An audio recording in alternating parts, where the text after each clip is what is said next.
Stocks take another roller coaster ride today with a big move. We have the latest with our local check on coronavirus activity, and you still have time to help local firefighters rebuild the Porterville Public Library. This is 17 News at noon. Good afternoon. Thanks for joining us. I'm Nicole Gitsky.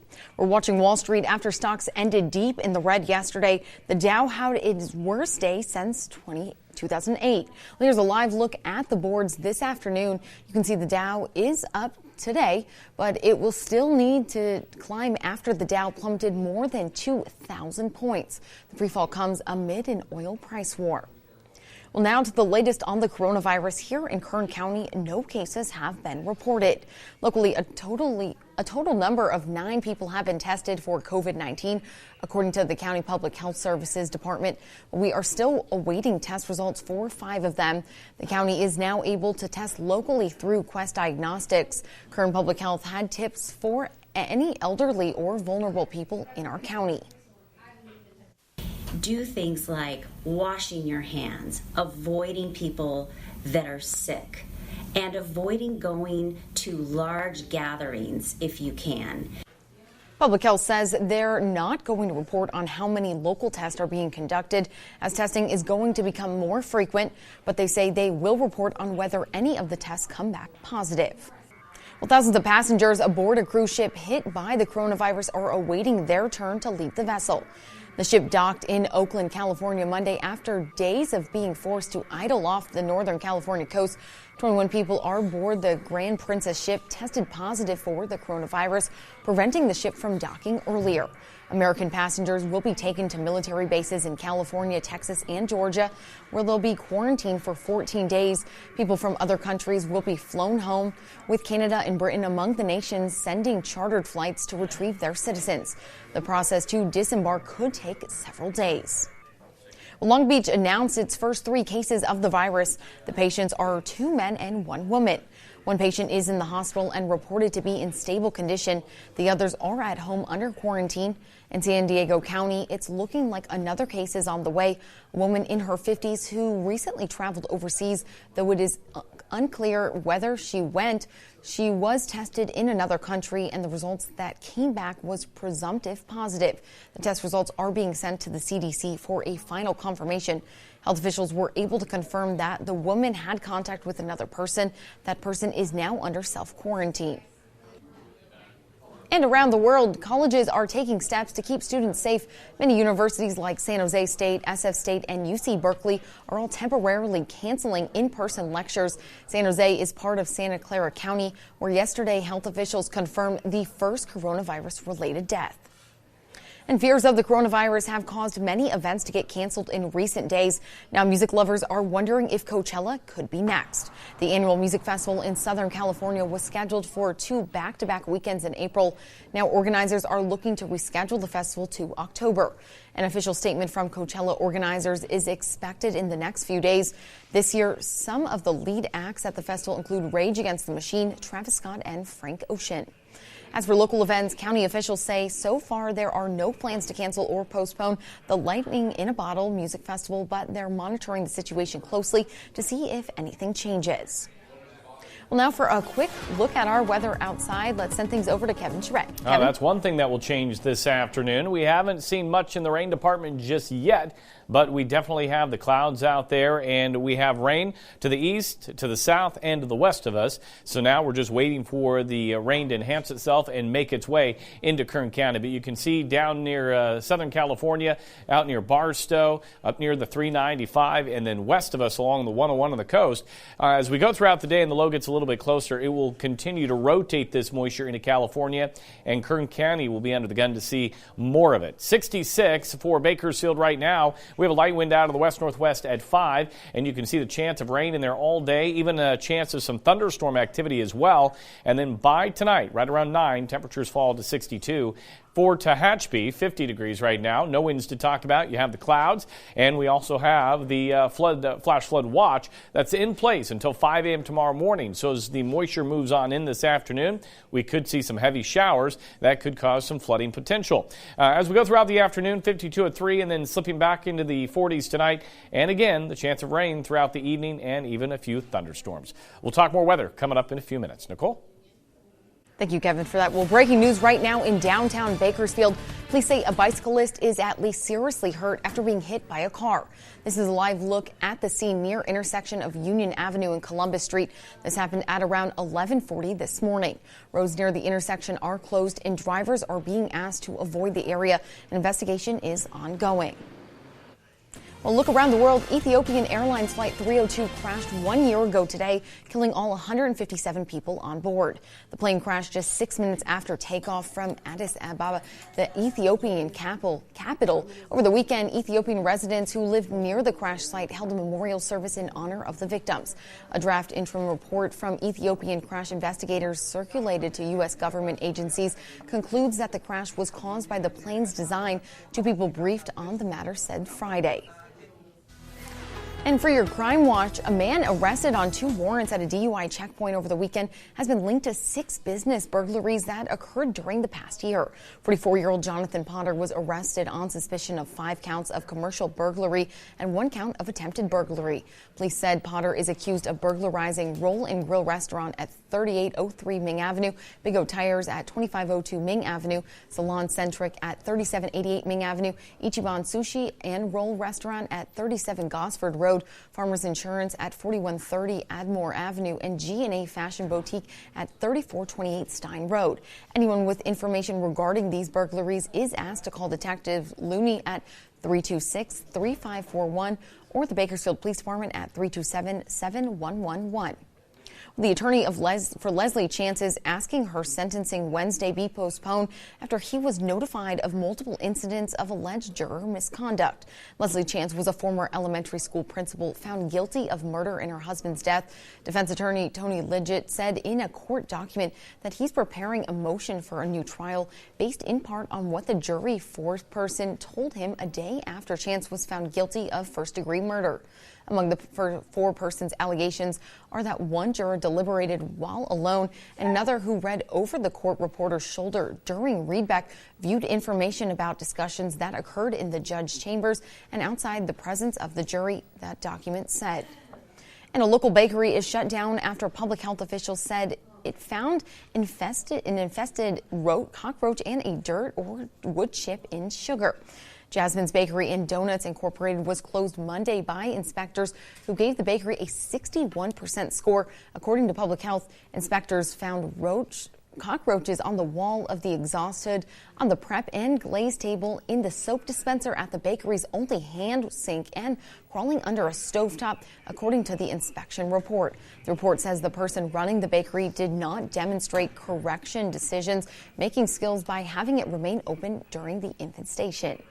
And the people of Porterville are trying to rebuild after a fire last month killed 2 firefighters and destroyed the town's library. Here at home, firefighters are collecting books for the Porterville Public Library. The book drive started yesterday. The Bakersfield Fire Department and Kern County Fire are working together to help tell a new story. We can join together as a community, donate some books, help to restore that stock of books in Porterville, and contribute any way that we can to their great loss. This isn't the only book drive being held. 2 farming companies are teaming up, collecting books to restock the library.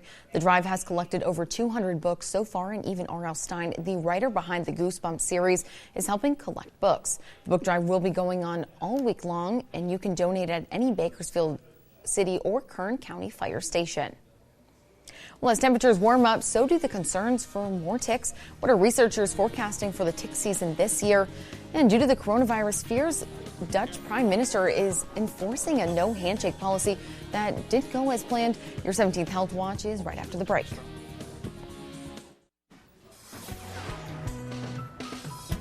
Welcome back. Well, pretty soon we will be dealing with warmer weather, and that can lead to more ticks. They are already starting to come out in some areas. Researchers from Connecticut are getting a better idea of what this year's tick season will look like in the state. Siobhan McGill reports. Jamie Cantoni is on a mission. This white cloth, a tick magnet. Cantoni is a research assistant at the Connecticut Agricultural Experiment Station. Last year, her team swept 40 locations across the state for ticks, collecting more than 2,500 to be studied. It's all a part of a brand new CDC-funded tick surveillance program. I think the CDC's concern is that they're seeing an increase in the number of reported tick-borne disease cases. The CDC estimates nearly 300,000 people get Lyme disease each year. This map shows many cases are isolated in New England. The surveillance effort allowed the team to get a better idea of what ticks are in the state, how many, and what percentage are infected. You need to be vigilant about protecting yourself from the exposure to ticks. They learned about half of all deer ticks collected were infected with Lyme disease. The team also found a new kind of tick, the Asian longhorn tick. It's known to transmit a serious disease in Asia, though no cases have been found in the U.S. Again, with climate change, if populations start to expand, that there is more likelihood that we could see infections. Warmer weather earlier in the year is expanding the time period when people are usually at risk for tick-borne diseases. The team says it is nothing to fear. Instead, they hope the data will help inform. We can be there with our finger on the pulse and document that change. We can maybe see some responses to it.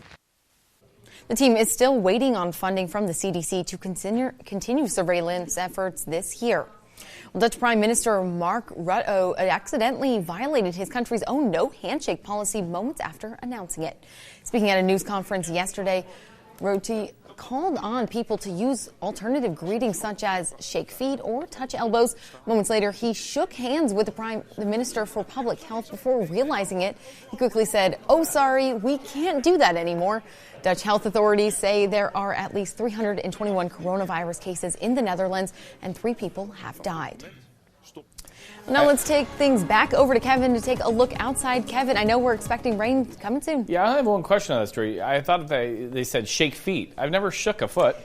I guess you just tap somebody's foot. Toe taps? I guess. That's a new way of shaking hands. Just give me a foot tap. All right, let's take you outside, and it is beautiful.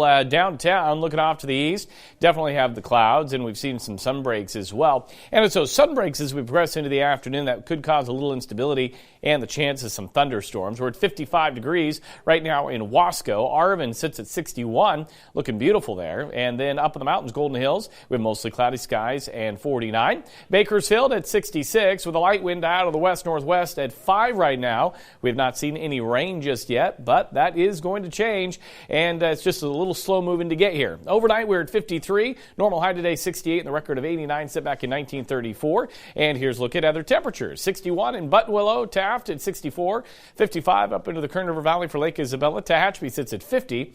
And you can see out in the desert, we've got 50s as well. Here's a look at the satellite radar for California. The low is still offshore. And whenever we see these cutoff lows, they kind of have a mind of their own. So sometimes they take a little bit longer getting that moisture to wrap around. And that's what we're waiting for right now. We've already had a few isolated thunderstorms offshore. As this brings the moisture in this afternoon, we'll see some of that instability into Kern County as well. Now, temperatures nice and mild today. 69 in Sacramento, 67 in Fresno, mid-60s down in L.A., right near 70 in San Diego, and the beaches will be wet today.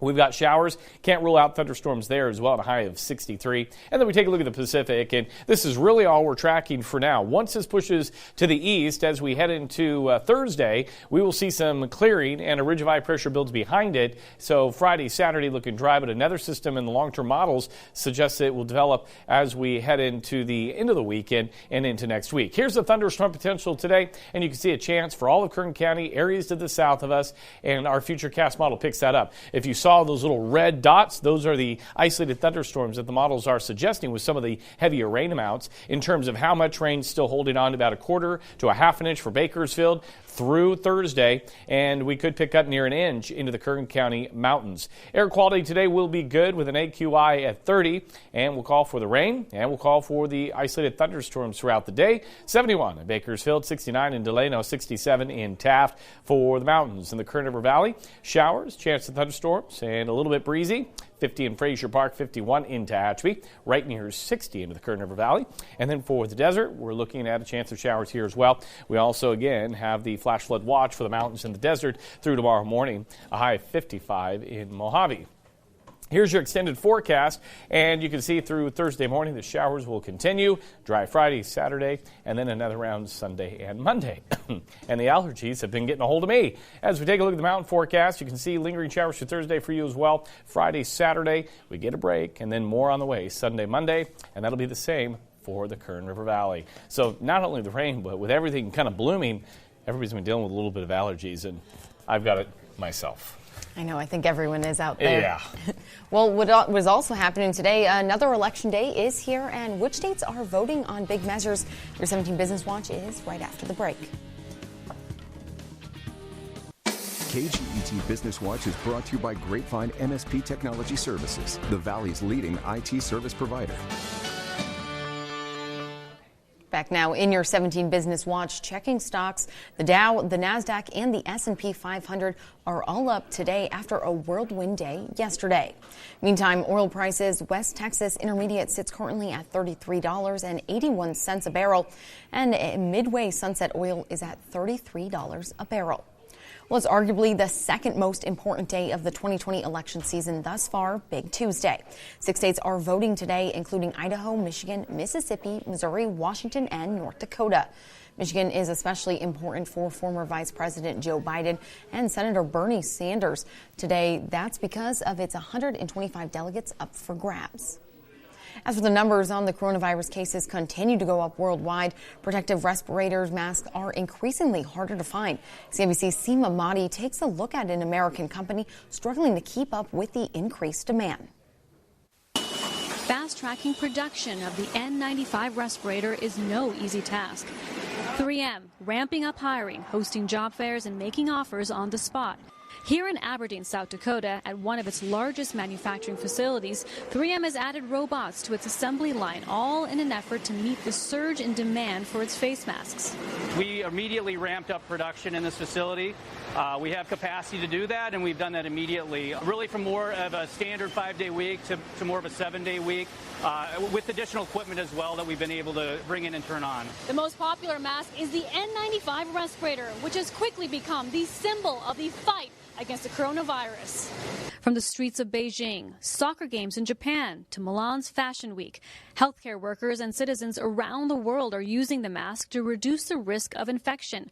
According to the CDC, the respirator filters 95% of airborne particles. But with demand so high, it's increasingly difficult to find or order one on e-commerce sites like Amazon. And 60% of large-scale pharmacies have essentially run out, according to the HHS.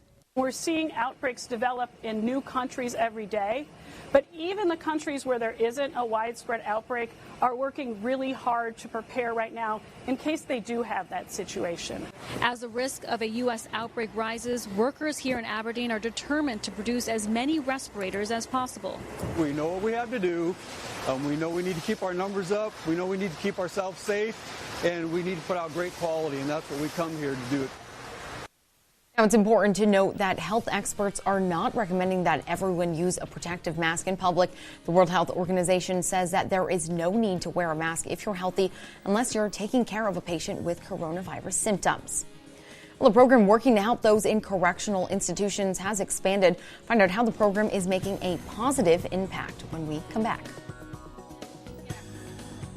The Positive Change Program is now in the Tehachapi Correctional Institution. The program announced on social media. Through the program, a selection of inmates and at-risk shelter dogs are paired together and over the course of about 14 weeks complete coursework that leads the Canine Good Citizen Certification test. The nonprofit organization originated at the California City Correctional Facility and has since expanded to other prisons in recent years, including North Kern State Prison. In addition to expanding to Tehachapi, the program is also in negotiations to help come to the boys' juvenile camp outside of the Lerdo County Jail in Bakersfield. And there's a new after-school program in Northwest Bakersfield giving kids the gift of learning while engaging in projects that they love. 17 Taylor Schaub got a behind-the-scenes tour of the new facilities. Herbert Liu wanted to bring a new type of learning to Bakersfield. They get hands-on with tools and nails and bolts, and we get to build stuff here. The local businessman and father of 3 had a passion for growing the next generation of great thinkers. It's really about just being able to inspire, our next generation of, scientists, inventors, and engineers, and just have fun doing it, and that's kind of what we're about. So we teamed up with Ideas Labs Kids to launch a chapter here in the Golden Empire, a highly successful national company that's built an after-school model built on the STEAM principles. STEAM is an acronym for science, technology, engineering, art, and math. The goal is simple: introduce these kids to real-world skills. And while the program's geared towards adolescents, Lou says the adults have been known to fly a drone or two. It's been very well received. A lot of parents have come up to us and said this is really exciting to have this here, that it's something that's been sorely needed. However, as I demonstrated, the kids are much better. So you turn it around, use your left one to turn it around. Oh, I don't want to crash it. No, you're okay. Dude, this is, we have 4-year-old kids that were flying this. They're crashing all over. The program even wants to partner with local school districts like Bakersfield City. At some point, we are going to work with the schools themselves and be able to pick up the kids at the schools and bring them here so parents don't even have to leave work. So whether it's a birthday party, a camp, or a preschool class, Lou hopes you give it a try. Because, as he says, the future is here in Bakersfield, and it only takes one kid to build the next great thing. The best part is that moment when that light bulb clicks in their head and they figure something out.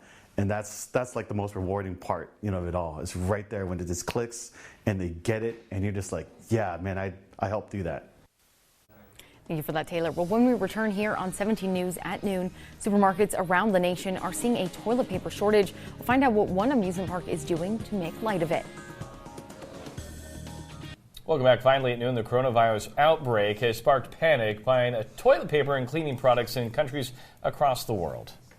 One park owner in the UK is poking fun at the grocery store chaos by putting those two products in the park's toy grabber machines. Braddock's Holiday Park is in the southwest of England, and the man behind the idea is the owner, Rob Braddock.